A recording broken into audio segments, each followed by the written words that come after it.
grab hold of the starting job. Yes, but I don't think we're going to know which one until we get deep into August. Now, I think, we tracked the reps everybody was getting at practice throughout the OTAs and minicamp.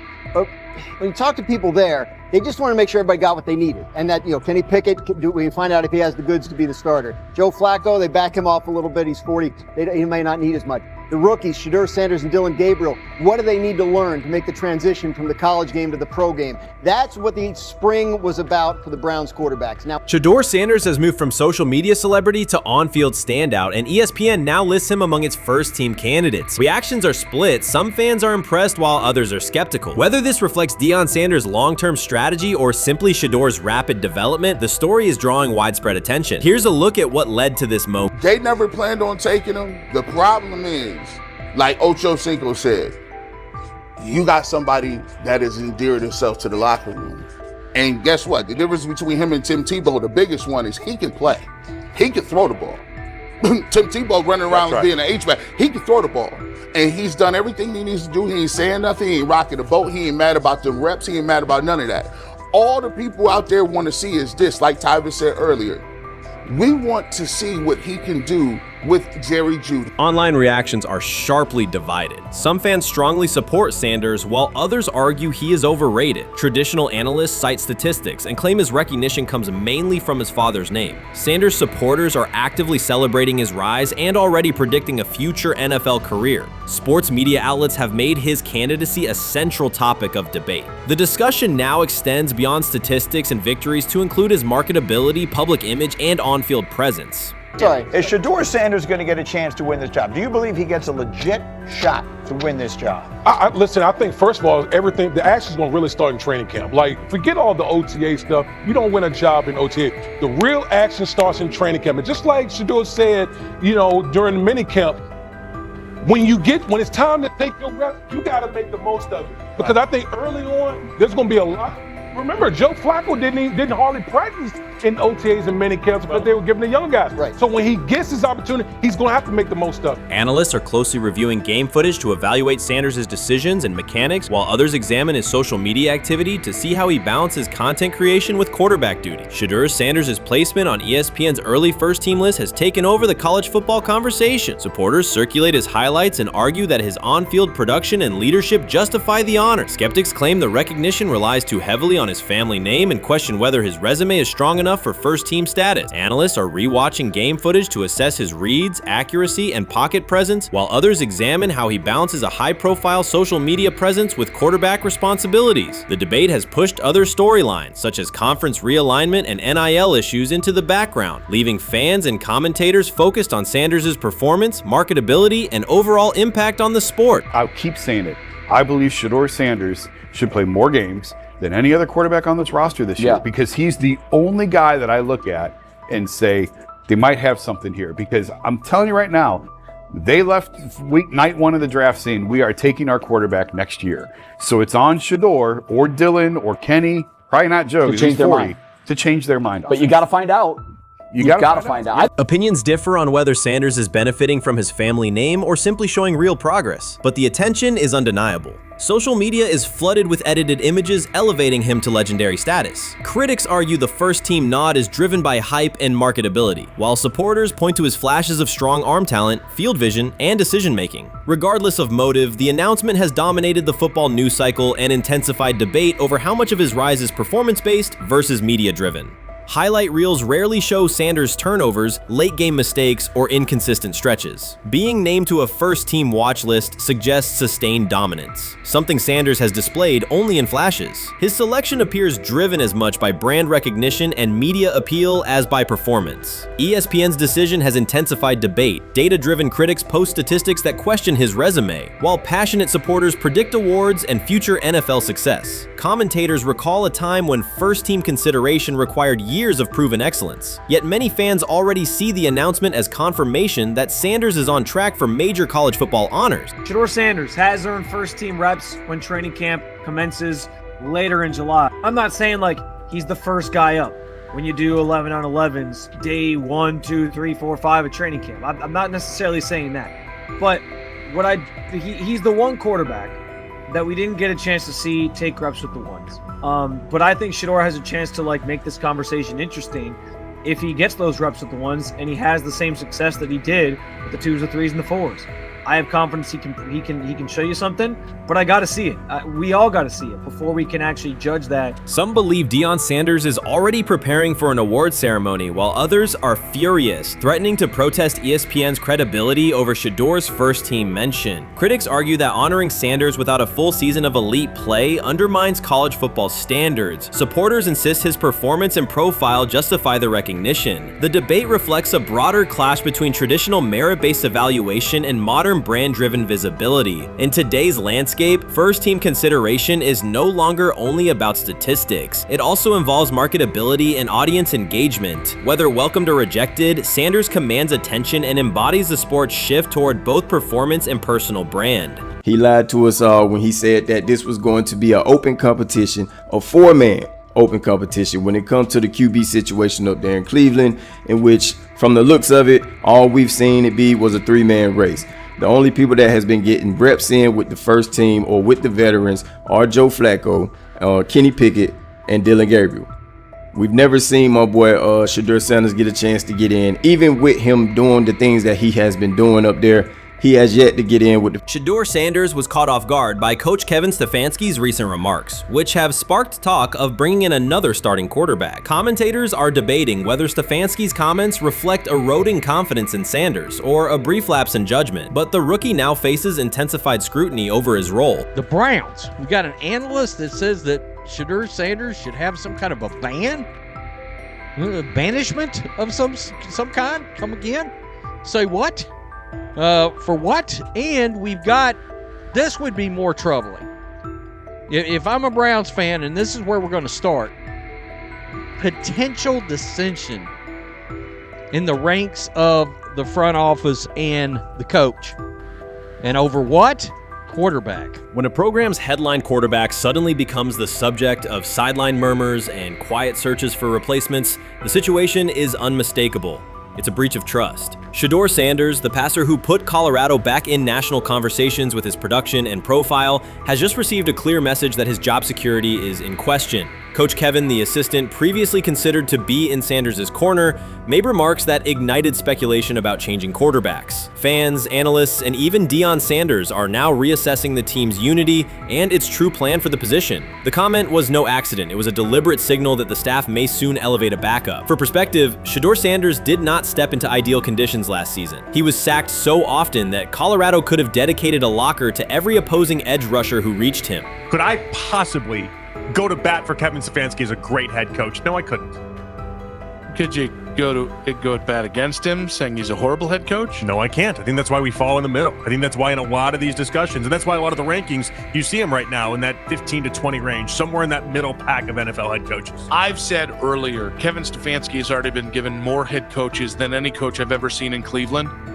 Starting with the decision to move on from Baker and him clearly still having another level to get to in Tampa. Last season, Shedeur Sanders often had to operate behind an offensive line that provided minimal protection, yet he still delivered precise throws and critical drives. At times, he seemed to be carrying a struggling roster almost on his own. Despite the constant pressure, he never complained, never threatened to transfer, and never acted entitled. He remained with Colorado because he trusted the program, trusted his father, and believed in the team's larger mission. That loyalty is why Coach Kevin Stefanski's recent statement that the quarterback competition is wide open struck so sharply. The remark implies that Sanders' starting role is insecure, as though the player who absorbed countless hits while holding the offense together is simply another name competing with walk-ons and first-year athletes who are still learning the cadence. This goes beyond ordinary coach language about fostering competition. It introduces genuine uncertainty about the staff's confidence in Sanders and invites speculation that Colorado is actively assessing outside options through the transfer portal. By characterizing the position as vacant, Stefanski has planted seeds of doubt that could quickly evolve into rumors and undermine the stability of the locker room.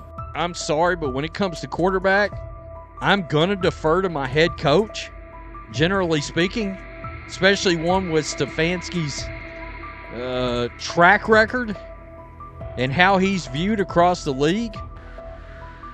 So this is interesting because it tells you Kevin Stefanski's not a Shedeur Sanders guy. And it also tells us who made these picks. Exactly. The Cleveland Browns made a rather awkward decision in the NFL draft, opting to take quarterback Dillon Gabriel in the 3rd round, well before he was expected to fly off the board. Then 2 rounds later, the Browns took fellow quarterback Shedeur Sanders. So what exactly is going on? Discussion has begun about whether Colorado is actively evaluating another quarterback and preparing for life after Shedeur Sanders. Analysts are debating whether Coach Kevin's move is calculated strategy or a misstep that jeopardizes team stability. Sanders remains a top NFL prospect, Deion Sanders' son, and the program's public face. His highlights dominate social media and his jerseys outsell the team's victories, yet he is once again being asked to reaffirm his position. The issue is more than routine roster management. It intersects with the family dynamics that shape the program. By portraying the quarterback job as open, Coach Kevin signals to both Shedeur and Deion that the staff is willing to move on despite Sanders' stature. For Shedeur, sitting through film sessions while hearing talk of potential replacements adds an unwelcome layer of uncertainty to an otherwise proven resume. The decision may reflect a desire for a quarterback with a different profile, perhaps someone more mobile and system-oriented, rather than a dismissal of Sanders' accomplishments. Sometime last week, and then, and I just tweeted that out again this morning, and then today, the Joe Flacco one got posted. So running through this, and then of course we'll still have Dillon will be next, and then Shedeur will come last. As training camp nears, Mary Kay Cabot is providing straightforward analysis of the Cleveland Browns quarterback competition. The starter has not been named, but she has moved away from her earlier skepticism of Shedeur Sanders and now acknowledges his talent and potential. Cabot explained that if Joe Flacco is chosen to start week 1, it will mean he is the most prepared to play immediately. This approach would also give younger quarterbacks such as Kenny Pickett time to adjust, refine their skills, and maximize their potential while Flacco handles the early workload. She added that a Flacco start would not prevent Sanders from earning the position later in the season. The depth chart remains flexible, and Sanders' continued development could put him in line for an opportunity as circumstances evolve. Cabot also noted that Pickett could win the job for week 1, but he must demonstrate he can integrate smoothly with the offense and perform reliably under pressure. The Browns want a leader who can control the huddle, execute plays efficiently, and maintain composure. Pickett's performances in upcoming practices and preseason games will be critical in determining whether he secures the starting role or Sanders ultimately takes the reins as the season progresses. Things like that. It doesn't mean that that Kenny can't swoop in there and steal that job by them, but he's really going to have to show that he has a complete mastery of this scheme and this system, and that they don't have to dial it back a lot to put him in there. So these will be some considerations, and I do think that that as the preseason goes along, it will become evident.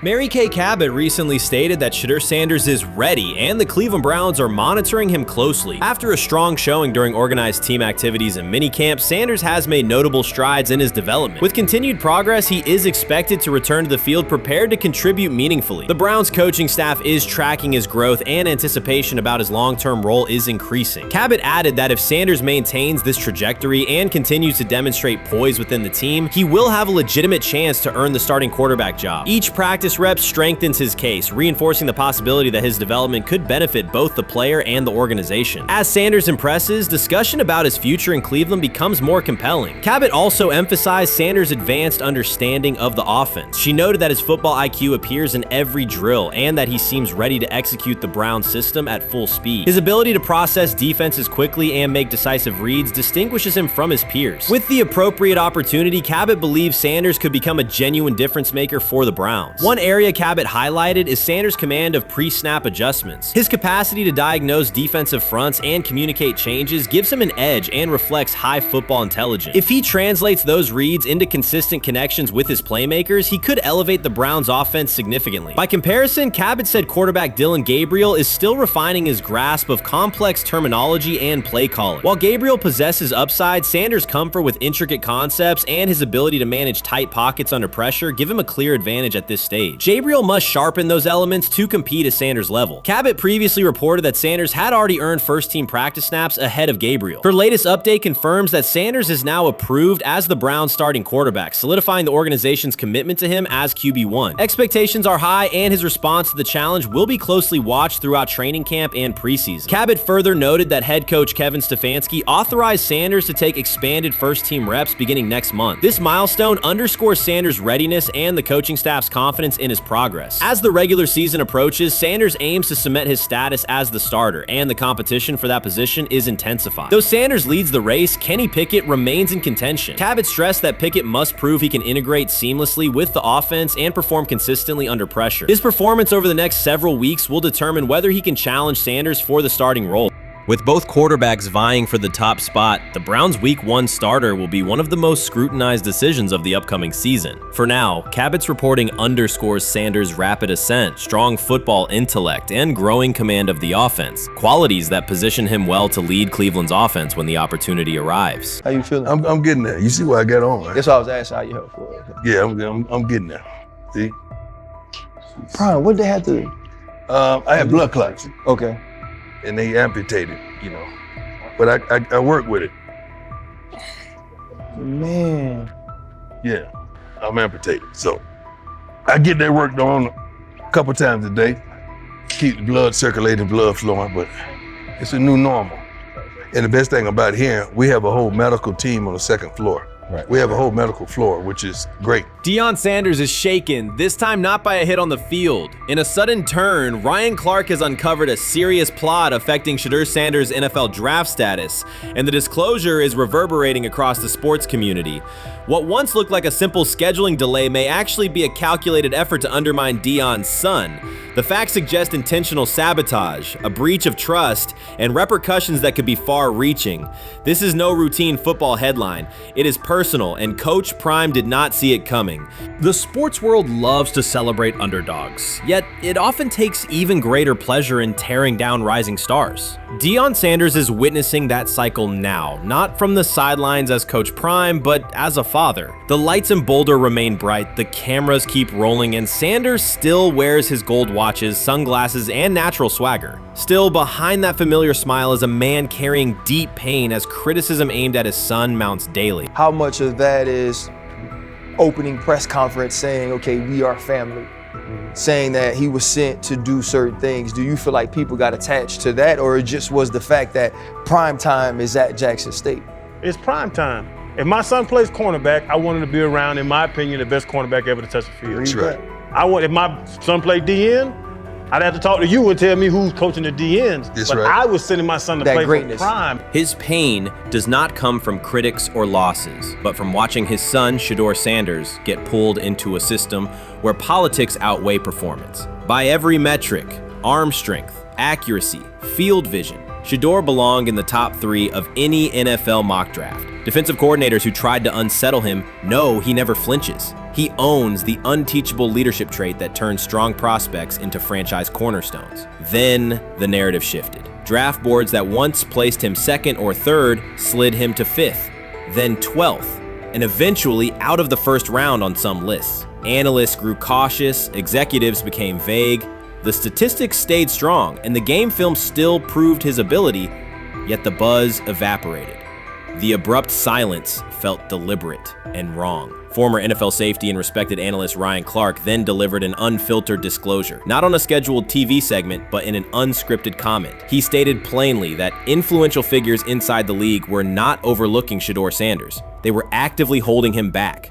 The motive, Clark said, was political, and the real target was Deion Sanders, Hall of Famer, architect of Jackson State's resurgence, and the coach who turned a 1-11 Colorado program into a national headline. Deion's refusal to conform, wearing sunglasses indoors, dancing with players, speaking candidly, challenged an establishment that favors predictable images and rehearsed statements. According to Clark, that resistance to tradition was not forgotten. When Shedeur displayed the same mix of talent and confidence, concern spread through front offices and media circles. Questions about leadership style and attitude surfaced. Coded language for discomfort with a quarterback who mirrors his outspoken father. Clark's point was clear. The issue is not Shedeur's performance. If he had posted identical numbers at Ohio State or Alabama, endorsements and media specials would follow. Instead, interest cooled, because the Sanders family embodies a self-made identity the league cannot easily manage. Their visible pride and independent brand challenge a system that prizes control. And that threat, not football ability, is what Clark believes is suppressing Shedeur's draft stock.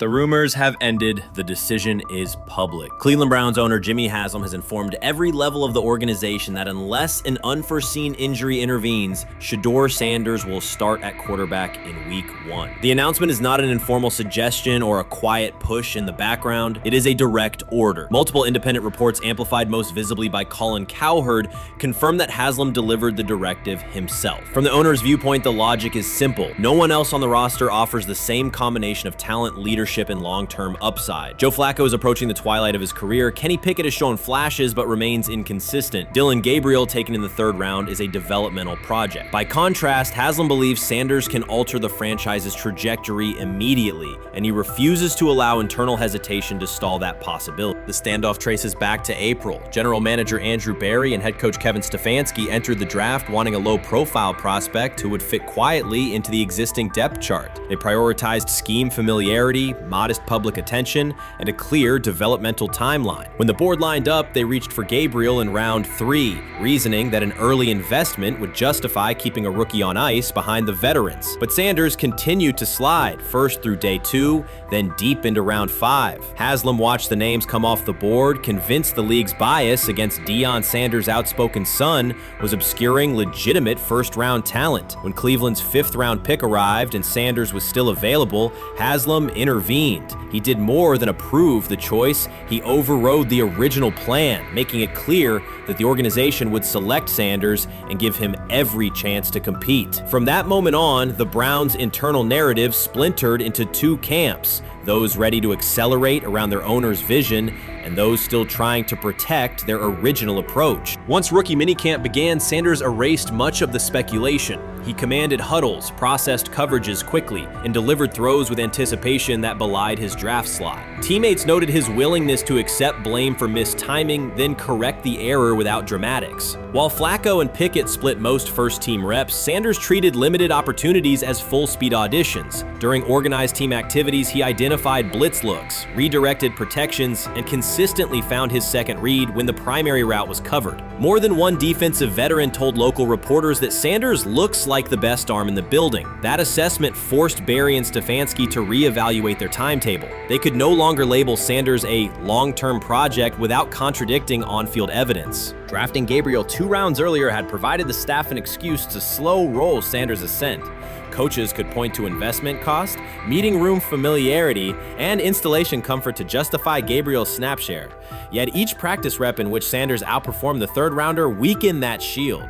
Behind closed doors, position coaches began requesting more Sanders film for cut-ups, and offensive assistants quietly shifted meeting questions toward concepts the rookie already executed well. By mid-June, Berry himself started describing Sanders not as a developmental asset, but as a competitive option. Those subtle linguistic changes signal the front office's recognition that the narrative had moved beyond their control. Haslam's history with quarterbacks is well documented. His pushes for Johnny Manziel, Baker Mayfield, and Deshaun Watson were high-visibility swings, each driven in part by a desire to generate excitement as well as wins. Critics highlight those choices to question his evaluation track record, yet Haslam perceives Sanders differently. Where Manziel carried off-field concerns, Sanders brings a reputation for professionalism. Where Mayfield's leadership style divided veterans, Sanders' approach has united receivers and linemen. Where Watson's trade involved unprecedented controversy, Sanders arrived at minimal draft cost. Haslam sees a rare chance to capture star potential without mortgaging the future, and he is unwilling to cede that upside to cautious pacing. Cleveland supporters, weary of revolving door quarterbacks, have rallied around Sanders with unexpected speed. Sales of customized Sanders number 2 jerseys surged within days of rookie minicamp. Training camp ticket requests spiked once local media circulated videos of Sanders making NFL-caliber anticipation formation throws during 7-on-7 periods. The mood in Northeast Ohio has changed from tentative hope to active belief. Longtime season ticket holders who once shrugged at preseason storylines now debate Sanders' footwork at neighborhood barbecues. Social media engagement for Brown's content has climbed, driven by highlight compilations of the rookie threading seam passes between linebackers and safeties. All of this places Kevin Stefanski in a fragile position. If he opens week 1 with a veteran starter and the offense sputters, criticism will be swift. Each stalled drive will be interpreted as evidence that he ignored the owner's edict and the fan base's intuition. Conversely, if he names Sanders the starter solely under pressure, any early struggles could be framed as proof that Sanders was rushed, further exposing Stefanski to blame. The only sustainable solution is conviction. Either stand behind a veteran with clear strategic reasoning or embrace Sanders fully and structure the offense around his strengths. Splitting the difference, rotating series, delaying first-team reps, or using vague competition language will satisfy no one and likely jeopardize locker room clarity. Sanders' personal approach has reinforced Haslam's confidence. Instead of taking post-draft downtime, he traveled to Texas to train in full Browns gear at facilities near his father's home. The leaked clip of Sanders executing footwork drills in helmet and pads wasn't a marketing ploy. It was a glimpse into a quarterback visualizing Week 1 live. Team personnel who viewed the footage recognized purposeful rehearsal, cadence calls, pocket movement against simulated pressure, and follow-through adjustments based on imagined rush lanes. Observers asked why a rookie would conduct such intense solo sessions in May. The answer is straightforward. Sanders does not view himself as a developmental pick. He considers himself the starting quarterback of the Cleveland Browns and prepares accordingly.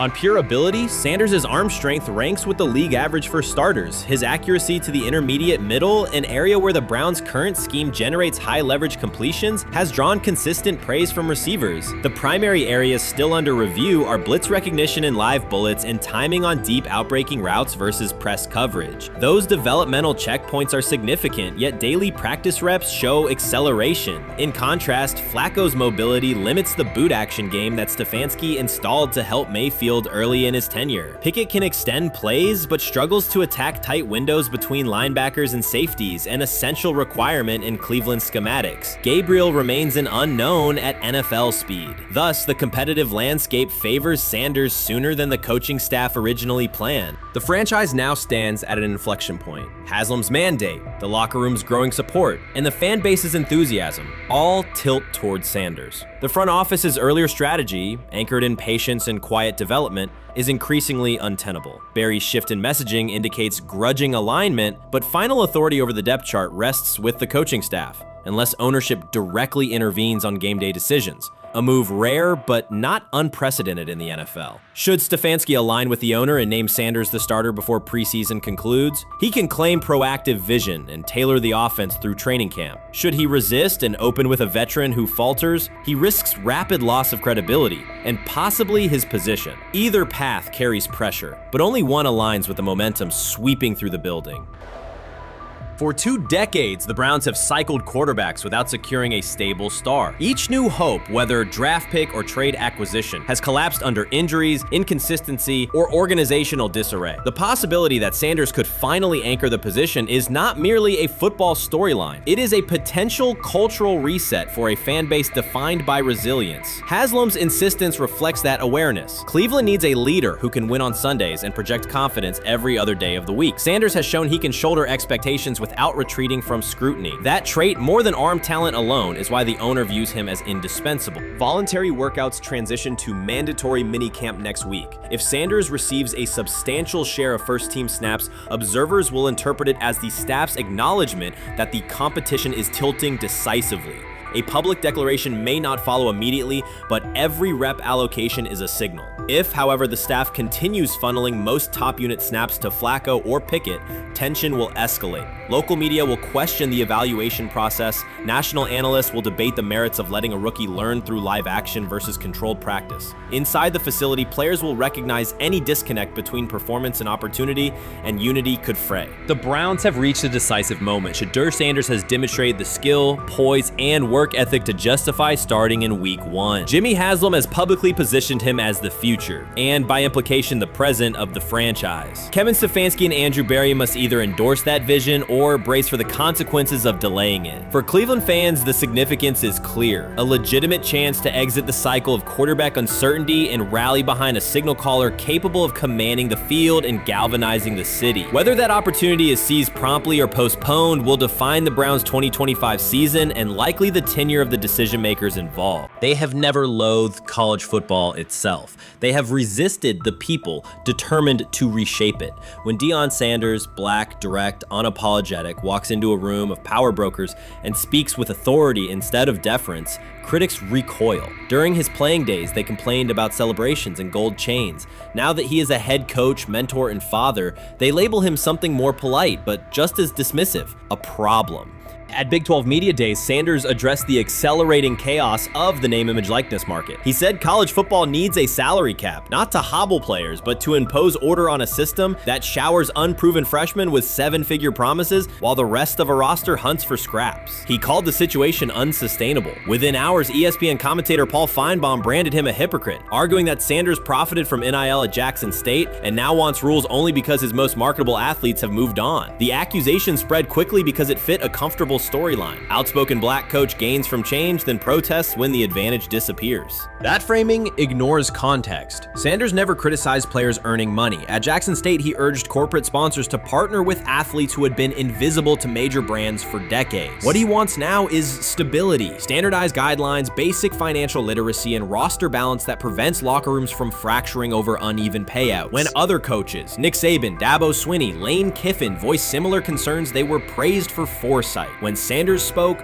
the tone shifted to suspicion. The difference is not the message, it is the messenger. Feinbaum's response followed a familiar script. When black leaders question the structure of the sport, their motives are interrogated, their credibility attacked, and their competence doubted. He did not level the same charge at Jimbo Fisher when Fisher complained that NIL disturbed recruiting. He stayed silent when Kiffin lamented the transfer portal. But Sanders, who raised enrollment and television ratings at Jackson State, brought unprecedented attention to Colorado in one season and consistently mentors players beyond football, was called opportunistic. Feinbaum dismissed the cultural impact Sanders created, the exposure for historically black colleges, the draft picks developed, the infrastructure improved, reducing his work to a marketing stunt dependent on star sons Shedeur and Shiloh or two-way standout Travis Hunt. Sanders did not retaliate. He returned to practice, media obligations, and recruiting. His confidence is rooted in faith and in the responsibility he feels toward young athletes whose lives will extend decades beyond their highlight clips. When he asks for NIL boundaries, he is thinking about freshmen handed large sums without guidance, families unprepared for sudden wealth, and programs that abandon kids once production stalls. He has watched that cycle from the inside. He wants protections, not restrictions. Critics predicted Colorado would fade once Shedeur and Hunter leave. Instead, Sanders signed blue-chip quarterback G.J. Lewis and a wave of transfers eager to join a program that values personal growth as much as on-field wins. Recruits see a coach who challenges the status quo, who places black culture at the program's center without apology, and who will remain visible when social media buzz cools. They recognize that Sanders does not chase attention. Attention follows his results. Media outlets reduced the upcoming Buffalo season to a win total prop. 6 victories, give or take. Sanders is playing a longer game. He wants to show young athletes, especially black athletes, that they can lead authentically, speak with conviction, and refuse to shrink for access. Success measured only by the scoreboard misses the point. If Sanders builds men who graduate with financial literacy, self-confidence, and community awareness, he will consider the mission successful, even if Colorado finishes with 5 wins instead of 10. None of that registers with commentators invested in an older hierarchy. For them, leadership should remain predictable, reserved posture, muted tone, minimal cultural expression. Sanders contradicts that image. The possibility that his methods could spread to other coaches, to other programs, threatens a model that has kept decision-making and revenue streams concentrated for generations. So the debate is not about hypocrisy or payroll ceilings. It is about control of the narrative and who is deemed qualified to write it. Sanders refuses to surrender that authority. He knows order is necessary. He also knows whose voices have been ignored whenever real reform is discussed. By speaking plainly, he forces television panels, athletic directors, and conference commissioners to confront issues they would rather defer: financial education, equitable resource distribution, and consistent national standards. Whether Colorado exceeds betting lines this fall will not change the trajectory Sanders has already set. He made Boulder relevant, energized recruiting beyond traditional power corridors, and broadened college football's cultural reach. That influence will persist long after social media debates cool. If his call for NIL structure eventually becomes policy, as the NCAA and Congress now contemplate, Feinbaum's soundbite will fade while Sanders' imprint endures. In the end, accusations of hypocrisy say more about the accuser than the coach. Sanders has remained consistent, empower athletes, hold adults accountable, and inject stability before unchecked money corrodes the locker room. The people who stand to lose clout in that environment prefer the chaos they can manipulate. Sanders prefers a system that nurtures the players who make the sport worth watching. His advocacy is rooted in experience, not self-interest, and his critics will have to decide whether to engage with that reality or keep shouting from the sidelines.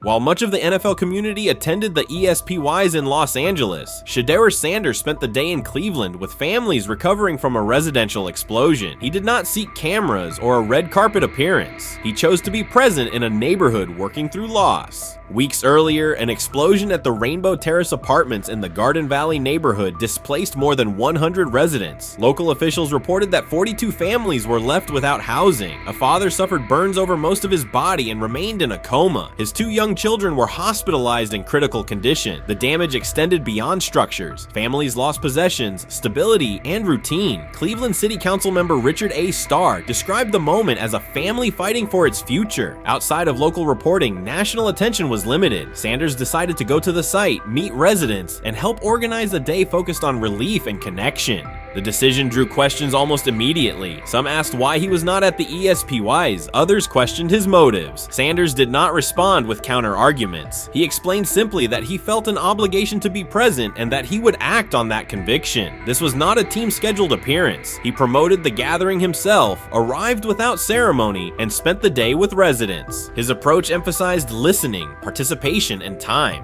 The event, which he called the Garden Valley Fun Fest, brought a large turnout over several hours. The purpose was straightforward: create space for families to reconnect and for children to play, even as recovery work continued. Sanders threw passes with kids on the blacktop, joined in games, and spoke with parents and grandparents about what they were facing next. He moved through the apartment complex and common areas with minimal staff support. Browns defensive lineman Michael Hall Jr. attended and interacted with residents as well. There were no speeches or staged moments. The focus remained on residents and their needs. Questions about visibility persisted as photos and short clips circulated online. Some criticism framed the visit as a substitute for a higher profile appearance in Los Angeles. Sanders kept to the same message. The priority was to support a neighborhood coping with displacement and uncertainty. He did not present the choice as a protest of any event. He presented it as the correct use of his day. When local media asked about his intent, Sanders said his goal was to provide families with a day of enjoyment and a reminder of community. He added that financial support can help, but that showing up in person also matters. Standing with people, listening to them directly, and offering time. The statement matched the structure of the day. He stayed on site, remained accessible, and left the focus on residents rather than on himself. The timeline mattered to him as training camp approached. Sanders did not connect the visit to his role on the depth chart or his draft position. He kept references to football confined to preparation, learning the playbook, protections, cadence, and timing, seeking guidance from veterans, including Joe Flacco, and staying ready for opportunities when they come. He has repeated that he has time to grow and intends to use it to learn the system and earn trust. The visit did not alter those priorities. He returned to his regular schedule the next day.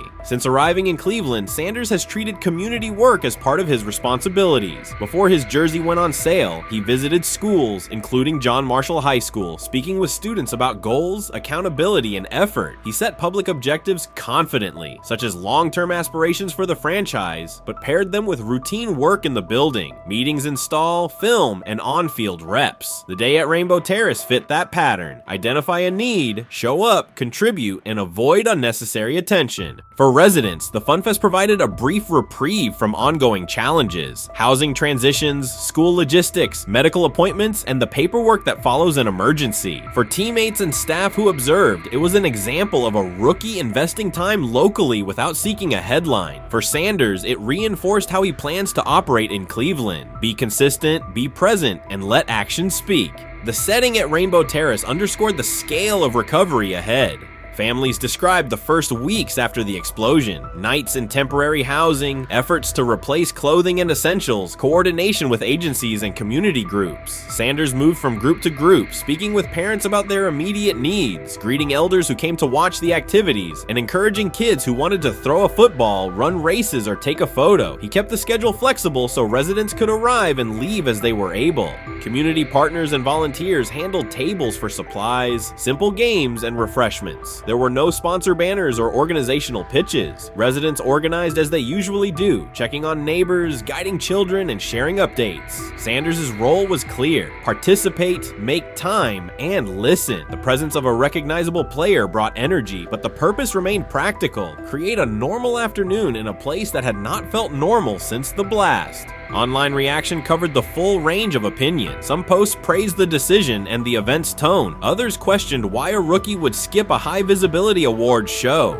Sanders did not try to manage that conversation. He maintained the same explanation. He chose to spend the day where he believed he could be useful, and then he returned to his football schedule. The approach was consistent with how he addresses other topics: answer directly and move on to the next task. The same measured approach appears in his preparation for camp. Sanders has not asked for public guarantees about reps. He has focused on install recall, cadence, and protection IDs, route timing, and situational work. He has sought input from veterans, thanked teammates who have provided guidance, and spent time with receivers and linemen to align on communication.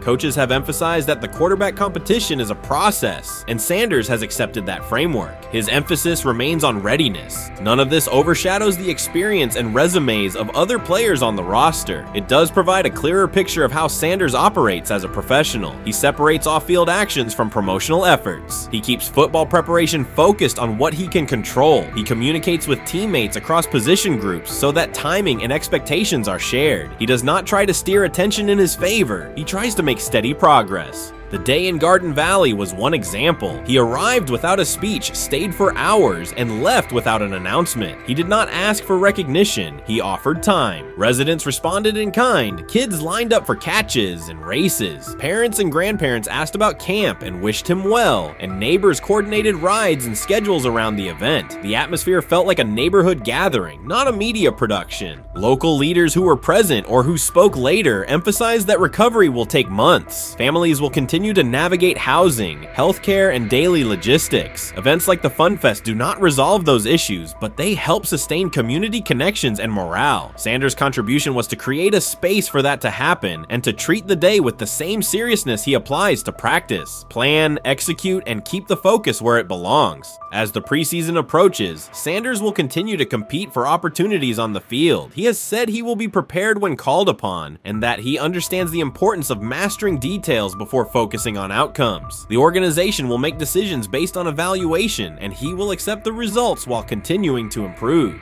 The off-field choices will remain consistent, identify needs in the city where he lives, and contribute in direct, practical ways. The core elements are simple. A neighborhood suffered a significant loss. Residents faced immediate and ongoing challenges. A rookie quarterback chose to spend a day there, without a press conference, without a schedule of talking points, and participate in a community-led event designed to give families a break and remind children that play still has a place. He provided presence, not a headline. He listened more than he spoke. He returned to work the next day. In a league and media environment that often prioritize visibility, Sanders made a different choice. He kept attention on people, not optics. He placed value on time spent in person rather than on appearances. He continued to build trust in the locker room and in the city through steady conduct rather than declarations. That approach, measured, direct, and consistent, will shape how he is viewed in Cleveland as much as any public statement could. The outcome of his football career will be decided on the field by installations learned, reads made, throws delivered, and games played. The outcome of his role in the community will be measured by smaller, quieter moments. Afternoons like the Fun Fest, school visits, and unannounced stops where listening matters more than being seen. For Cleveland residents at Rainbow Terrace, the takeaway from that day was straightforward. Someone who represents their team showed up, stayed, and participated without fanfare. For Sanders, it was the same. Do the work in front of you, whether that is a practice period or a neighborhood event, and keep the focus on the people who are affected most. You first, when you take a look at both of these QBs, who had the most impressive start so far in the preseason? Well, to me, it was Shedeur. I didn't see any interceptions when he was out there. Didn't see anything like that. I mean, don't get me wrong. I don't think Dillon Gabriel did a bad job. I was impressed with the brother, but I'm going to go with Shedeur. You know, the pressure was on him. The spotlight was on him. Stephen A. Smith didn't just call out Dillon Gabriel. He held him accountable and made him rethink his comments. The moment Dillon Gabriel spoke and went after Shedeur Sanders, it wasn't a minor slip. He crossed the line and stepped directly into Stephen A. Smith's wheelhouse. And Smith answered with a clear, direct response that left no room for misinterpretation. The comparisons were emanating from the media more so than anybody else. And that's what I think, that's exactly who I think he was directing his comments towards. Having said that, Dillon Gabriel, respectfully, it was stupid. A very dumb comment to make. First of all, let me tell you something right now. In every walk of life, far beyond the parameters of a football field. This wasn't casual sports commentary, it was a decisive critique. Dillon Gabriel's comments were taken apart by Stephen A. Smith with clear, direct points. Gabriel, a quarterback with solid stats but limited top-level achievements, chose to take a public shot at Shedeur Sanders. Shedeur, who has handled sustained media scrutiny and on-field expectations, became the target of an unnecessary criticism. Smith responded by challenging Gabriel's standing to make that claim, and by defending Sanders on the facts. The outcome was clear. Gabriel overreached, and Sanders didn't deserve the hit. Dan Orlovsky would sit up here in comparison to Shedeur Sanders, who did no such thing, and say, hey, thought he looked better. I thought, I mean, I got to give him the edge here. I thought it wasn't bad. A pick six and a fumble, and we can get over fumbles. Have you heard anybody say that? I know it's possible. Have you ever heard anybody say, get over? Stephen A. Smith responded immediately. As soon as Dillon Gabriel made his comments about Shedeur Sanders, Smith delivered a clear, point-by-point critique that drew national attention across the NCAA media cycle. Dillon Gabriel has a reputation as a good quarterback, not a dominant one. He can post strong numbers against opponents like Tulsa, but his performance has been inconsistent when the stakes in competition rise to playoff level. Well, those who produce get treated differently than those who don't. What he said echoes the mentality of all of America practically, and most certainly the world, as we see things being globalized more and more every day. It was a stupid, idiotic, immature comment, because clearly you were feeling the heat because a lot of people was talking about how Shedeur should be QB. Dillon Gabriel is a capable quarterback, but not a standout. Even so, he chose to talk down to Shedeur Sanders, a quarterback who has navigated constant scrutiny and pressure and still represents the future of a program that was struggling before he arrived. The comparison was weak. The criticism was unnecessary. Stephen A. Smith recognized that and dismantled Gabriel's argument with a clear, direct response. How the Browns react to this, how the locker room reacts to this, how Shedeur reacts to this, because it was a clear shot at Shedeur. But let's say Dillon Gabriel's talking about the media. How could you be a brand new quarterback in the NFL and the first time you get behind a mic after your first game, you throw the media under the bus? That's arrogance. Stephen A. Smith excels in moments like this. When Dillon Gabriel made his remarks about Shedeur Sanders, Smith responded with a focused, direct critique. He questioned Gabriel's standing to make that claim, noting that Gabriel has transferred between programs and has not been a Heisman finalist. Without theatrics, Smith laid out why Gabriel's resume doesn't justify taking public shots at Sanders. Smith's point was clear. Targeting Shedeur Sanders, a quarterback central to his program's future and consistently under intense scrutiny, was misplaced. Gabriel's criticism lacked the substance to support it, and Smith methodically showed why. Today on his 42nd I want you to be meaner. Birthday. That's number one. Number two, after the game, the Browns head coach Kevin Stefanski said there was a mix-up in the routes and that players were in the area that they shouldn't have been. Look at Stephen A's face. Look at Stephen A's face. Look at his face. Stephen A. Oh my Lord. The strength of Stephen A. Smith's response was that he didn't just address Gabriel's remarks. He challenged the image around him. Dillon Gabriel often presents himself as an overlooked contender ready to surprise. But the reality is that his profile hasn't commanded broad attention. It's a clear reminder that not every opinion carries equal weight. In defending Shedeur Sanders, Stephen A. was direct and precise. Shedeur isn't just a quarterback. He is Deion Sanders' son, which subjects him to scrutiny far beyond anything Gabriel has faced. Even under that pressure, Shedeur has maintained his composure, shown confidence, and delivered in key moments that helped revive a program many had written off. Stupidity, all of it. I thought it was a clear shot at Shedeur due to the fact that his Oregon coach threw a shot at Coach Prime and Shedeur during their meeting at Colorado last year. But you know what? The cream rises to the top. Let's see what happens this week. I see a lot of the media talking about they think it was about the media and not about Shedeur. And I think that's a chess move. For Dillon Gabriel to take shots at Shedeur Sanders was a miscalculation. Stephen A. Smith made the mismatch clear. Gabriel's attempt to shame Sanders was unnecessary and counterproductive. You don't target Deion Sanders' son when Deion has turned Colorado into primetime television. It underscored that Dillon Gabriel has often played with a chip on his shoulder because the spotlight hasn't followed him. He has been around long enough to compile numbers but not to earn broad respect. That's why going after Shedeur was misguided. Sanders, despite ups and downs, drives headlines. Gabriel's most notable headlines have been his transfers. Stephen A. Smith pressed that point without hesitation, challenging Gabriel's standing and leaving his argument looking like a forced throw that turns into a pick six.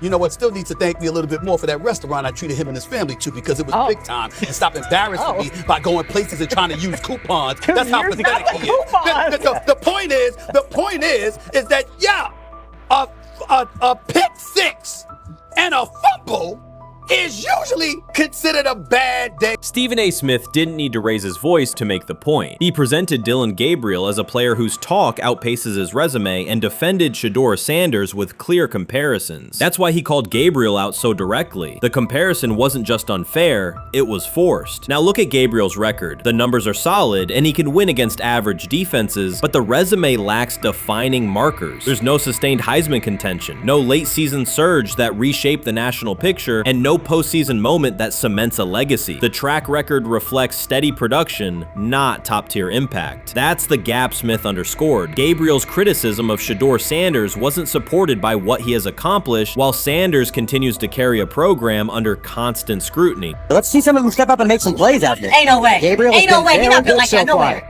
And this one is picked off and going back the other way. Oh my God, why did he stop playing? Now it's a foot race. And that is that. They told me bust out my AP, perfect timing. H-shot, we about to get legendary. Shedeur started next game, baby.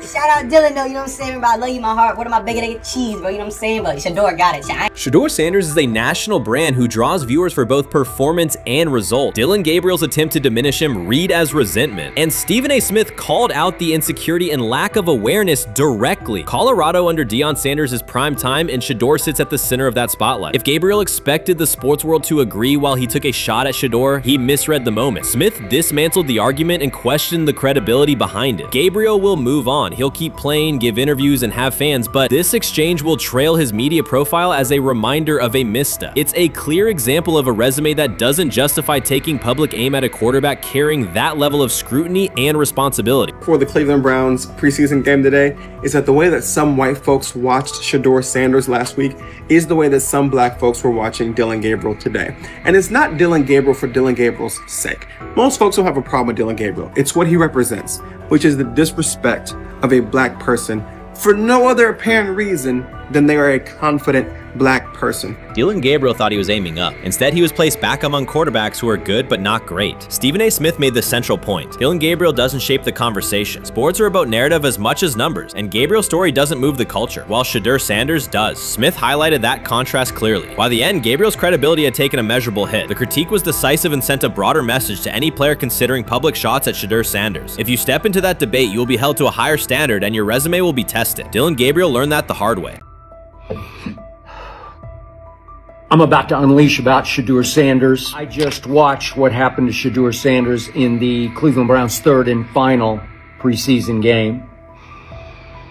And I'm outraged, I'm sickened, and I'm saddened. By the way, Shedeur continues to be treated in the National Football League now by those sorry-ass Browns and sorry-ass Kevin Stefanski. The Cleveland Browns are once again mishandling a promising quarterback. Skip Bayless criticized the organization for failing to develop Shedeur Sanders and for misusing his skill set. He argued that the team's decisions are undermining Sanders' progress and turning a major investment into a cautionary example. Bayless pointed to inconsistent usage, questionable play calling, and a lack of clear direction as key issues limiting Sanders. He said the Browns need a defined development plan and stronger support if they expect Sanders to succeed. Skip Bayless delivered a direct, critical assessment this week. After seeing Shedeur Sanders in a Browns uniform, he argued that Cleveland is mishandling the quarterback and undermining his development. Bayless said the team's approach shows poor planning and inadequate support around Sanders. He dismissed excuses about strategy and emphasized the need for better coaching, deployment, and protection. In his view, the Browns are setting themselves up for problems before the season begins unless they establish a clear plan for Sanders. Given the team's recent decisions, his reaction is understandable. Cleveland has a history of inconsistent quarterback development. Shedeur Sanders is a premium prospect, the son of a Hall of Famer, a proven college performer, and a widely recognized figure. The organization should prioritize his reps, protection, and a clear development plan, not place him behind Dillon Gabriel as if he were a secondary option. But I'm going to answer this question by saying Shedeur Sanders. And I'm going to tell you why. I think he's being set up to fail. That's right, I'm going to say it. Okay. Here we are on national television, right? There's been 11 practices, if I remember correctly. He's been starting against he's been playing against the third unit. He's fourth on the depth chart. And then suddenly you throw him into the start line, and he hasn't had any reps for the first team at all. Think about that. So you're just going to throw him to the wolves like that, huh? I mean, you know, if he had first team snaps in practice. Yet here we are. Cleveland has one of the most publicized prospects and is handling him like a depth piece. The broader issue is the franchise's long record of quarterback instability and inconsistent development. That history colors every move they make. When the Browns draft a quarterback, fans don't anticipate a long-term answer. They brace for another reset. Shedeur Sanders should be treated as a priority, not as an afterthought behind Dillon Gabriel. Let's give him a chance. Let's give him a chance with the play calling. You know you have an offensive line that isn't playing that well. So what do? Why not just play the short game so he can get the ball out of his hands very fast to run a competent goddamn offense? Outside of that, Shedeur has to be better in understanding that the offensive line that you're working with right now is not adequate. Why not allow the players that are competing for a job, in this instance, Shedeur Sanders, to finish off the 2-minute drill? When Browns fans see another quarterback selected, they brace for another setback. The franchise's recent history, from Johnny Manziel's failed stint to the rocky handling of Baker Mayfield, reflects inconsistent development and short-term decision-making. Against that backdrop, Skip Bayless's reaction to Shedeur Sanders on Cleveland's roster was blunt. He argued the team is already mishandling a premium prospect by treating him as a secondary option instead of a centerpiece for the future. Bayless's position is straightforward. Sanders is not just a name, he brings proven college production, leadership traits, and significant visibility that can strengthen both the offense and the organization's broader profile. Burying him on the depth chart behind Dillon Gabriel signals a lack of a clear development plan and wastes early momentum. Instead, Bayless contends, Cleveland should establish a defined pathway. First-team practice reps, protection and personnel tailored to his strengths, deliberate play calling that accelerates processing, and measured in-game opportunities that build confidence and execution. In his view, the Browns need alignment from the front office to the coaching staff to prioritize Sanders' growth. Continuing to treat him like a depth piece risks repeating the same cycle that has undermined previous quarterbacks. Committing to a coherent plan gives Sanders and the franchise a realistic chance to convert potential into sustained performance. The 2025 NFL Draft was expected to be Shedeur Sanders' moment. Many projected him as a top 10 talent and a headline quarterback in one of the most discussed college football storylines in years. Instead of walking across the stage on the first night, he waited through 3 days without a call. There was no celebration, only silence. When the phone finally rang at pick no. 144 in the 5th round, it was the Cleveland Browns. With that selection, the financial outlook changed dramatically. The Sanders family believes this was not a typical draft slide, but the result of coordinated action. They are pursuing a $100 million lawsuit alleging collusion across parts of the league. In the months before the draft, Sanders was consistently discussed among the top quarterbacks in the class. Television and digital analysts praised his poise, accuracy, leadership, and command. Scouts highlighted a 74.1% completion rate, record-setting stretches at Colorado, and his rise from an HBCU star to a national figure. Consensus expectations placed him in the first round or early second. Draft night unfolded differently. As picks accumulated, there was little indication that his name would be called. The atmosphere at his private gathering shifted from anticipation to doubt. When the Browns selected him late on day 3, projections for his first contract dropped from an estimated range in the mid-$30 million to approximately $4.6 million, with corresponding reductions in likely endorsements and long-term positioning. According to Deion Sanders and others close to the family, this was not about performance, injury, or conduct. They argue it was coordinated. Attorneys were contacted immediately. The allegation is straightforward. Sanders' value was suppressed intentionally. The family's position is that this was a calculated decision within parts of the league, not an isolated set of evaluations. The legal claims focus on communications that, if authenticated, could be significant. Internal emails, text messages, and owner-to-owner conversations. The family's representatives contend that these materials show a deliberate effort to avoid drafting Sanders in early rounds based on perceived image concerns rather than football merit. One message reportedly under review framed the decision in branding terms. Drafting Shedeur would mean inheriting the Prime brand. The complaint asserts that this view led some teams to discourage others from selecting him unless necessary, not for film-based reasons, but to avoid perceived attention and external pressure tied to his family's profile. A related thread involves speculation about team fit and willingness to play for certain franchises. Past public comments by Deion Sanders were interpreted by some as signals of an Eli Manning scenario. The family's view is that these were strategic statements, not ultimatums. They argue that rather than engage in discussion, teams chose a passive approach, no direct rebuttal, reduced contact, and a collective reluctance to invest a premium pick. If phone records and written communications corroborate coordination, these items could become central exhibits. Media tone shifted as the draft neared. Coverage that had emphasized production and leadership began highlighting intangibles, interviews, and perceived coachability. Anonymous sourcing appeared in multiple outlets, with claims that Sanders skipped combine drills out of arrogance, bristled at film critique, or told one club, "Maybe I'm not the guy for you," after a tense session. A widely cited line, "Nobody wants a celebrity backup quarterback," was voiced by Colin Cowherd and circulated as shorthand for risk. The Sanders legal position is that these narratives did not arise organically, but reflected a coordinated leak pattern that undermined his market value. The family's contention is that this was primarily about control and compliance rather than football ability. They point out that Sanders did not fail a drug test, was not suspended, and did not produce poor athletic testing. His college resume included elite stretches and significant program elevation at 2 stops. The legal claim asserts that the league's power structure resisted a high-profile player aligned with a high-profile parent coach and an independent media presence. The allegation is that teams sought to avoid the perceived complexity that would come with selecting him early. The financial impact is a core component of the damages claim. Had Sanders been selected late first or early second round, projected 4-year compensation would likely have fallen between $30 to $35 million,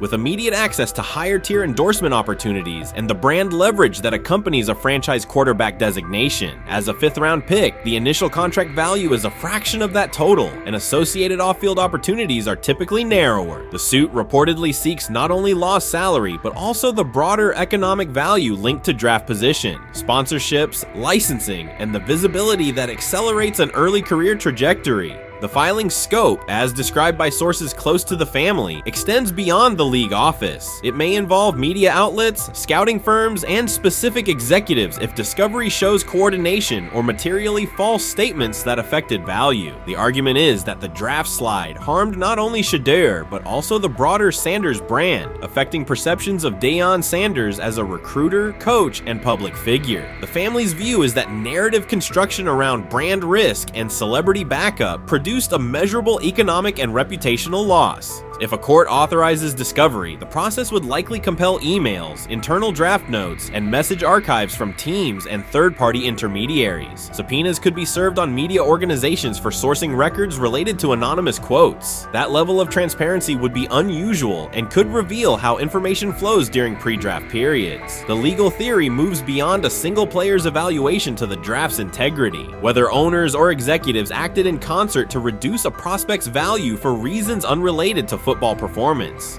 The league has not publicly addressed these specific allegations. Background comments from executives characterize the claims as overreach. The family's camp maintains they have documentation sufficient to proceed. The comparison points referenced by observers include Deflategate, Spygate, and the Colin Kaepernick grievance, not because the facts are the same, but because of the potential scope, policies, practices, and the balance of power between the league and individuals challenging its processes. Another dimension of the dispute involves how the NFL perceives Deion Sanders, Coach Prime, and the autonomy he promotes. He built a large media footprint around his programs at Jackson State and Colorado, elevated his players' profiles, and spoke openly about fit and leverage. The family contends that this visibility, combined with statements about preferred destinations, triggered resistance. The complaint frames the response as a preference for compliance and predictability over independent branding and public negotiation. The suit also addresses the pre-draft decisions that critics point to: skipping the Senior Bowl, declining full workouts at the NFL Scouting Combine, and candid interviews about team fits. The family characterizes these as strategic choices commonly made by top prospects, not evidence of entitlement. Their view is that similar decisions by other players did not produce the same narrative because those players fit more comfortably within league expectations. The risk calculus is clear. Bringing a suit of this magnitude invites professional consequences. The family acknowledges that some within the league may react negatively. Their position is that the principle at stake, transparent and fair valuation, warrants the risk. The message they intend to send is that manufactured narratives and coordinated devaluation should face scrutiny, particularly when they affect earnings, opportunity, and reputation. If the case advances, several outcomes are possible. The court could find insufficient evidence of coordination, limiting the scope to individual judgments protected as opinion. It could also find enough to proceed to broader discovery, which would have implications beyond one player, including potential changes to how teams document evaluations and how media handle anonymous sourcing close to the draft. Agents might push for reforms, including clearer guardrails around leaks and standardized prospect communication records. For now, Sanders is working within the Browns structure. He has avoided public escalation beyond confirming focus on preparation and development. The lawsuit is a separate track managed by counsel. This dual approach, professional routine on the field and legal action off it, reflects the family's strategy. They intend to contest the process they believe harmed him while meeting club expectations day to day. The core allegations remain consistent across their statements. A talented quarterback saw his draft value suppressed by coordinated behavior tied to branding concerns and public positioning rather than football merit. Media narratives amplified that shift, and the result was a substantial, quantifiable loss. The remedy sought includes compensation and a measure of accountability that could deter similar conduct. Whether the claims are ultimately proven will depend on documentation and testimony. If emails, texts, and call logs substantiate coordination, the impact could be significant, prompting policy review around pre-draft communications and media engagement. If not, the case may narrow to disputes over opinion, perception, and the gray areas of scouting. Either way, the filing signals a willingness to confront entrenched practices and to test in court how far the process extends beyond film and interviews. This situation has moved from speculation to litigation. It addresses control, image, and power in a system that influences careers and compensation. It also underscores how public narratives can shape market outcomes. Sanders' path now has two tracks: earning opportunities on the field in Cleveland and seeking redress off the field for what the family views as an avoidable and orchestrated loss. The questions at stake are larger than one draft slot. They touch on how the league values independence, how information is weaponized, and what recourse exists when a player believes the evaluation moved from football to optics. The answers will emerge through practice reps and, potentially, through discovery and a courtroom record. Rich Eisen addressed the armchair analysts and online critics head-on. Shedeur Sanders just received his opportunity, and the backlash arrived immediately. Eisen responded with a clear, point-by-point case explaining why the criticism misses the mark. If you thought Shedeur's rise was rapid, Eisen's analysis puts it in proper context. Here's what he laid out on air. Already speaking in Cleveland high schools. Weekend after, flying out immediately to get to work. But his character's terrible, right? You know, and listen, oh, he interviewed bad, you know. According to who? The New York Giants? No offense, Bert. The same New York Giants that gave Daniel Jones a huge contract and let Saquon Barkley out the door, that's the intel we're trusting here? That was for him to celebrate. He just made, I mean, look, he put in work in college. He had the privilege of being coached by his father, which we all would love and do. Turned around not one, but two programs in college football. And then literally for any athlete, being drafted at the highest level is a success story in itself. Rich Eisen delivered a direct response to the critics. He addressed the online claims reducing Shedeur Sanders to Deion Sanders' son instead of evaluating him as a quarterback on merit. Eisen challenged those assumptions and refocused the discussion on performance, preparation, and opportunity. Say Kenny Pickett had strained his hamstring. Shedeur, they say his first day in pass, 9 for 9, 2 touchdowns, no interceptions. Really was just hating on this young guy. Within minutes, Rich Eisen delivered a structured breakdown, addressing each claim with evidence and dismantling weak narratives through clear analysis. He replaced speculation with data and kept the focus on what matters: decision-making, accuracy, leadership, preparation, and game management. The reality is simple. Shedeur Sanders was not given this opportunity. He earned it through performance and consistency against real competition. He accepted the role, met the standard, and handled the moment with professionalism and urgency. No shortcuts, no favors, just results and readiness. Eisen's point was direct: evaluate Shedeur on his work, not assumptions, and acknowledge that he has justified the opportunity on the field. I've done it at 2 locations already, so it's simple. So that's why when people say I'm not, you know, one of the top quarterbacks or the top quarterback, because what are y'all going based off of? Because I did it year after year after year, and you see the progression. So it's like, obviously it got to be some type of external hate that you have for the family, for the last name, for anything, because I know I proved myself. While many were still debating whether he was NFL ready, Shedeur Sanders stepped onto the practice field and operated like a clear QB1, setting protections, controlling tempo, and executing the plan. The narrative that he is just flash, media attention, or his father's influence does not hold up against his work in installs, progressions, and situational drills. What he showed was composure, efficiency, and command of the offense. He processed quickly, protected the football, and delivered on-time throws, demonstrating preparation and control. I'm a firm believer.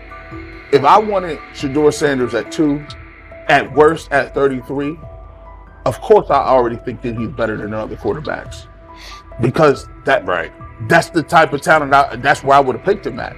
And if he was at 2 or 33, and he still had the same exact skill set, we would be talking about him starting and playing. Right. Well, there'd only be 3 quarterbacks. It'd be 3 quarterbacks, not 4. Not 4, yeah. But since he moved to the 5th round, that's cool. They might have to go along with it. But to me, I think if you ask who got the best tools, I'm going with Shedeur Sanders. From the first day of camp, he was not there to get by. He arrived to lead. There was no hesitation in installs, no lapses in fundamentals, just precise timing, clean footwork, and consistent velocity to every level of the field. He managed protections, controlled cadence, and delivered in situational work, showing command rather than learning on the fly. The approach was efficient and disciplined, with attention to detail and progressions and ball placement that reflected preparation, not improvisation. At the same time, Rich Eisen addressed the narrative directly and backed it with evidence. evidence. He laid out clips, context, and performance markers to cut through speculation. Eisen emphasized that Shedeur Sanders did not step into this moment because of publicity. He built toward it through sustained work, resilience, and results. The background, media readiness, high football IQ, and a professional approach was developed over years, not days, and it translated to immediate operational control of the offense. The resistance came from familiar places. Some in the traditional guard still frame mobile quarterbacks as limited and expected the nepotism label to define him. That view did not hold up against what was on the field. Composure under pressure, secure decision-making, accurate throws into tight windows, and consistent execution in red zone and 2-minute sequences. Eisen's point was clear. Evaluate Shedeur Sanders on performance and readiness. The evidence shows he earned the opportunity and is meeting the standard with accountability and consistency. Yeah, teams didn't draft him because they didn't think he was first-round talent. And the quote we played and that's on the screen, I think is flatly wrong. We all know this shouldn't have happened. Yes, it should have. It should have happened because this wasn't. Now, again, teams can be wrong. The league as a whole can be wrong. Hell, the Baltimore Ravens drafted a 25-year-old tight end before they drafted Lamar Jackson in the same draft. The die is not cast on who Shedeur Sanders. He stated it plainly. This is not a celebrity appearance. This is a quarterback with pocket presence, leadership, and decision-making that stands on its own. You either show it or you settle into a backup role. Shedeur Sanders is not auditioning. He is establishing himself as the starter. When the opportunity arrived, whether through injury, trade, or depth chart changes, Shedeur was prepared and delivered. He did not hesitate. He executed the offense and finished drives. As others tried to catch up to what they were seeing, Rich Eisen reinforced the same message he has been repeating: evaluate the work. Camp reports have been consistently positive, but the important shift is how the performance is being received. Casual attendees who came to observe left talking about Shedeur's command and poise. Detailed observers focused on his pre-snap reads, protection checks, and audibles, highlighting the mechanics, timing, and ball placement that support efficient, controlled play. So before your final year at Miami, there's a lot of conversations revolved around Shedeur Sanders. Obviously, I'm assuming you guys have a great relationship. Some of the clips you've seen and stuff like that. What is it like for you to have like this rivalry with Shedeur? I don't have a rivalry with him.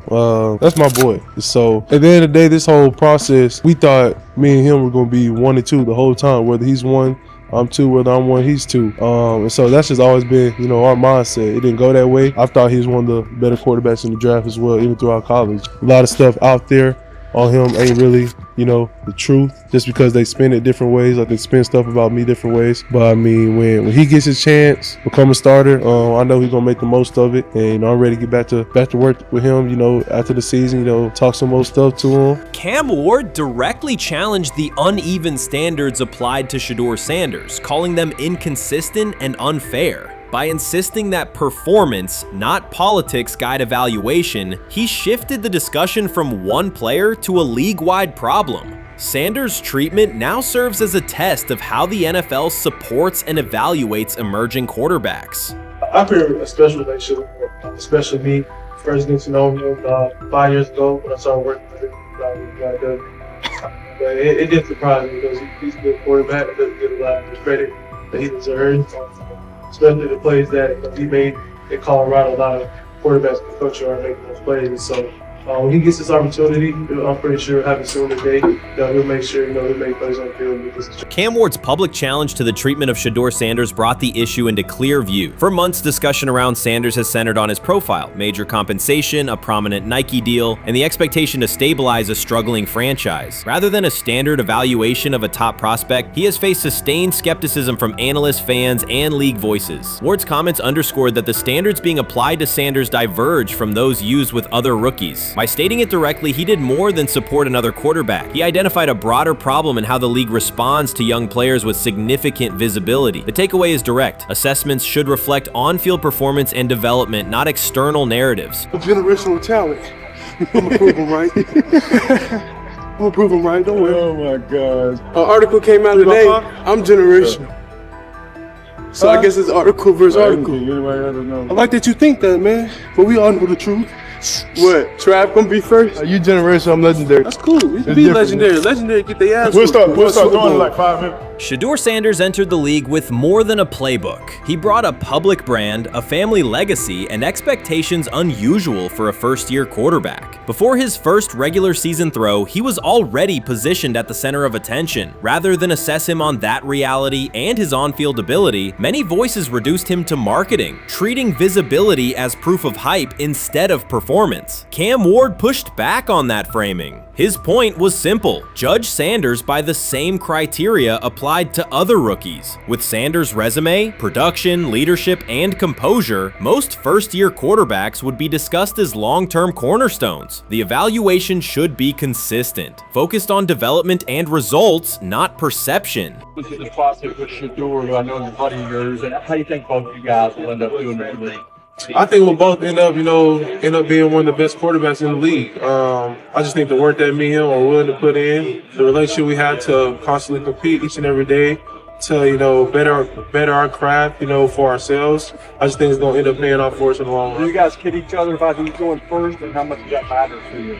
Yeah, we play around, we joke around with it. It really don't mean nothing. Draft pick will never mean anything. At the end of the day, you got to show whether you can prove each and every Sunday. You can't just do it 1 year. Disrespect shows up in two patterns. First, Shedeur Sanders is repeatedly framed through his father, Deion Sanders, as if lineage erases his own work. Discussion drifts to pedigree instead of what the film shows. Second, his visibility is treated with suspicion. His audience reach, partnerships, and ability to lift ratings are labeled hype rather than recognized as value. Instead of acknowledging that he drives demand and expands the stage for his team, critics call it an unfair edge. The result is a skewed evaluation. Star power is held against him while on-field production gets pushed aside. The standard should be consistent. Assess the tape and the development, not the last name or the attention it brings. Well, Ward were microfacts. Cam Ward's remarks went beyond defending Shedeur Sanders. They confronted how the league manages star power. The reality is simple. The NFL markets visibility, but resists it when a player doesn't follow the expected script. Rookies are supposed to be quiet, deferential, and grateful for limited leverage. Sanders arrived with leverage, brand reach, major endorsements, and confidence. And that presence was recast as entitlement. Instead of treating those factors as earned advantages, much of the commentary used them to diminish him. Ward called out that contradiction. The same influence the league sells to audiences is criticized when a young player exercises it. His point is a standards problem, not a personality dispute. Evaluate Sanders on his preparation, leadership, and results. Don't penalize him for having a platform or for using the leverage that the modern NFL itself helps create.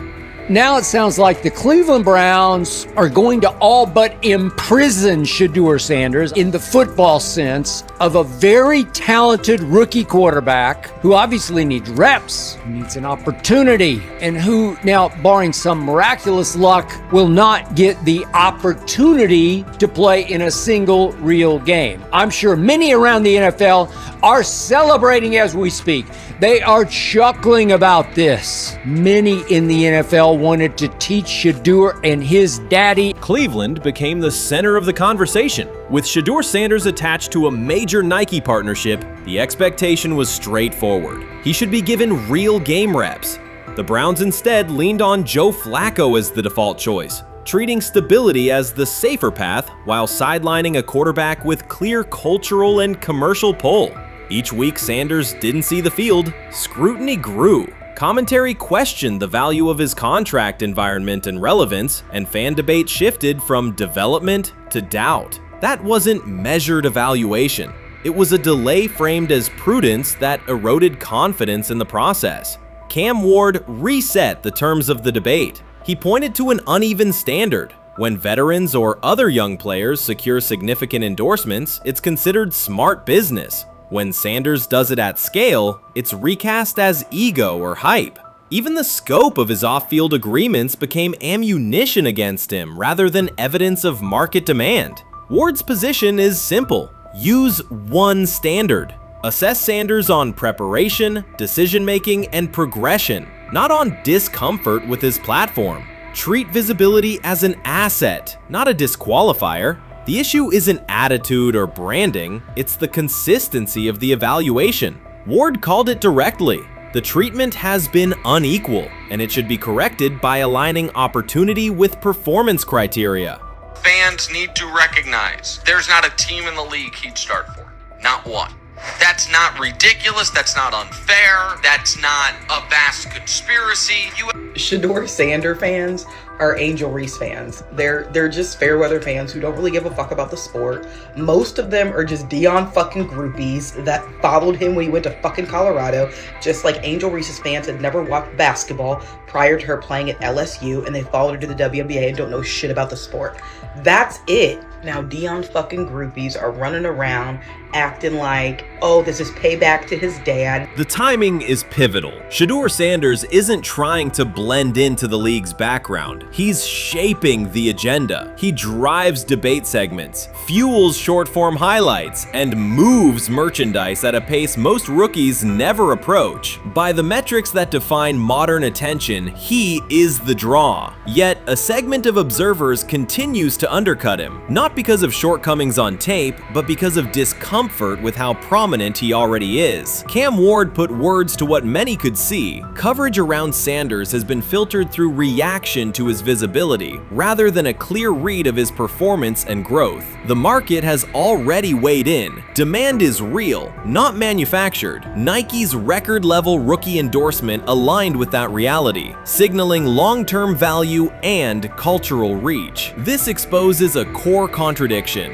The NFL depends on star power to sell tickets, fill stadiums, and boost ratings, but it resists stars who set terms on their own. Visibility is celebrated until a player exercises it. The fix is straightforward. Apply one standard. Evaluate Sanders on preparation, decision-making, and results, and treat his platform as the asset it is. If the league benefits from his presence, its evaluation practices should reflect that same reality, consistently and without penalty for scale. Shedeur Sanders does not depend on league promotion. He established his platform before the NFL and continues to expand it on his own terms. That autonomy challenges the status quo. Cam Ward's support was more than a defense of a teammate. It was a warning that if the league holds to outdated expectations, it risks falling behind the very players who drive audience attention and revenue. Claims that Sanders lacks real popularity ignore measurable facts. A large, active following, consistent merchandise demand, and sustained coverage across major outlets. Doubts about his standing as a quarterback overlook his college production and growth indicators. The pattern is familiar. Efforts to minimize him increase his reach. Each skeptical headline widens the spotlight, and each dismissive take creates more engagement. You cannot reduce a player built for visibility by arguing he should be less visible. The practical outcome is the opposite. Scrutiny becomes signal. Sanders is not merely enduring criticism, he is turning it into momentum, converting attention into leverage on and off the field.